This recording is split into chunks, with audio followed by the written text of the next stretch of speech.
Is there a divide in Union County? If so, how would you describe it?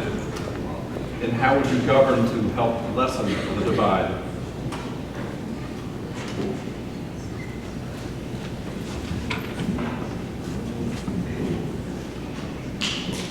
Well, the fact that it's even a question at all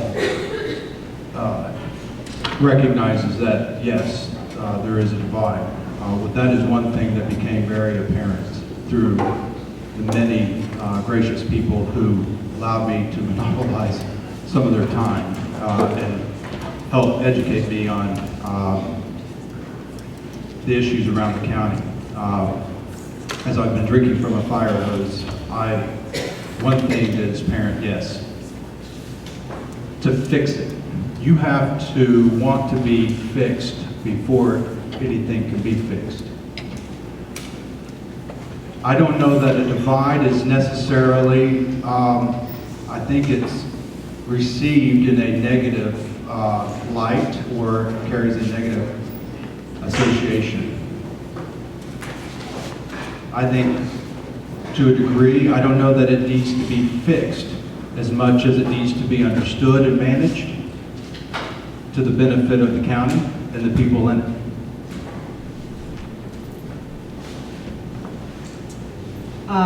Is there a divide? Yeah, and I think that's a good thing because not everybody's going to agree on everything all the time ever. But I think the key is communication and education and working together because those kinds of conversations build relationships. And at the end of the day, if it doesn't build consensus, it at least builds respect. And I think that's all any of us want, is to feel like we've been heard and understood. And then if we disagree, that's okay. I think unfortunately there is a divide in the county. I think that it is very important to try to look at all the strengths from all over the county, from the east to the west to the different townships in between. Everybody has a strength that can be brought together. It's always amazing to me that this county is called Union because I've always thought it's very ununited in a lot of ways. But I think that it's really about mutual respect for all the communities. I mean, everybody has positives that they can focus on, the agricultural side, the industrial areas, the residential.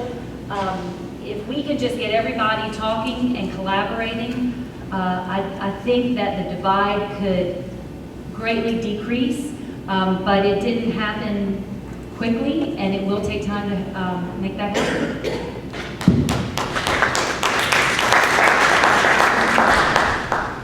I disagree that there's a divide. I heard a lot of talk about the East versus the West when I ran the last time.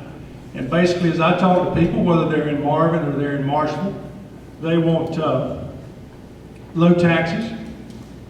They want to be able to send their kids to the school right down the street so they can go to school with their friends, same place they go to church and play softball and play soccer and those kind of things. There's some difference in people's expectation of services. We have a lot of people on the western side that have moved from a more urbanized area, and they want the ambulance there in about 5 seconds. People on in the agricultural area, they've been living, they just glad to have an ambulance. So if it gets there in 10 minutes, and keeps them alive, then they're okay with that. So yeah, there's some differences, but I think as a county, we're a progressive county. We have a number of quality systems, and I tend to disagree. I don't think there's that big a divide.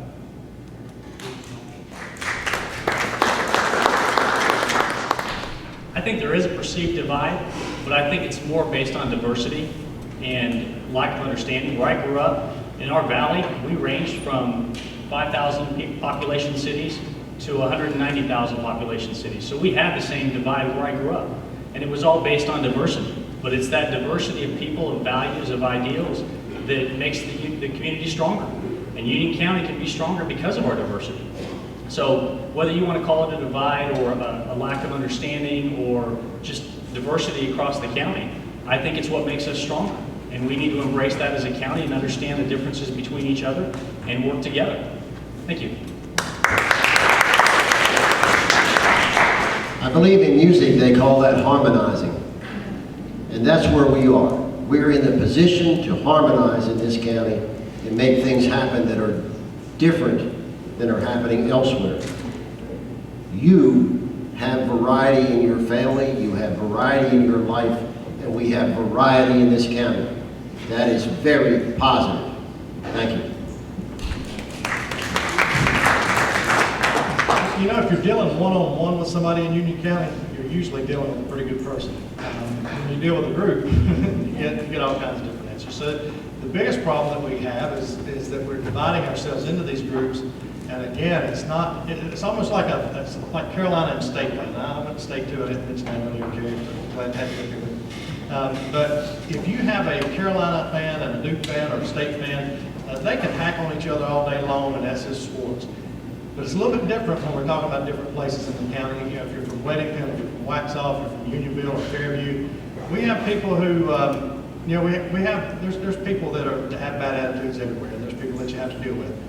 But you know, I've taught thousands of people from this county classes, and I don't run across the people that we're hearing on the news and we're hearing in the newspapers and the letters to the editors and on Facebook and in the blogs and all this stuff.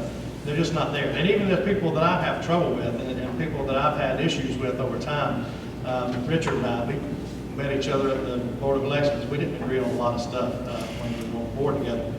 But I'm more than happy to talk to Richard and speak to him. He went and got me a glass of tea. I'm diabetic. It was sweet tea. I don't know if there's anything.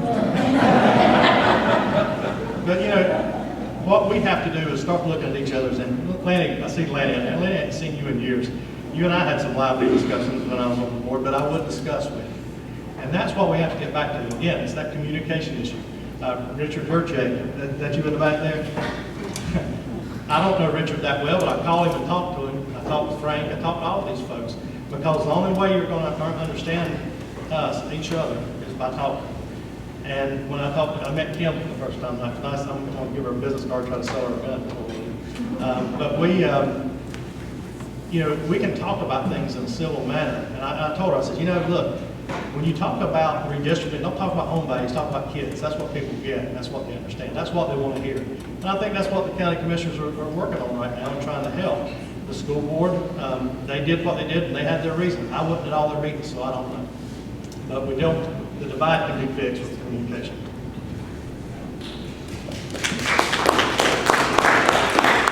I have to agree with Lance's assessment. It depends on who you talk to, if they perceive it to be a divide. I think we have a very diverse county, and that diverseness brings diverse needs. So there's always two sides to a story, and it depends on what the issue is. So I may agree with somebody from one town about something, and we're on the same page, but on another issue, we may be divided. It's going to exist in some way, shape, or form. But our role as county commissioners is to make sure that the diverse people in Union County are being heard, and that we acknowledge them, and we acknowledge that we hear them, and that we hear their needs, and we learn what their needs are. So the question was, how do we lessen that? We lessen that by acknowledging that we hear them. An example I'll share with you while I was on the council in Wesley Chapel is we had a divide called the town hall people and the park people.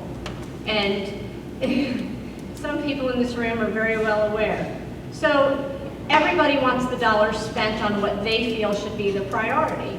Well, we were able to talk through it. We're doing both projects, and we found a compromise. So again, you go back to communication, you hear the needs, and you see what you can do to compromise, and that's how you lessen the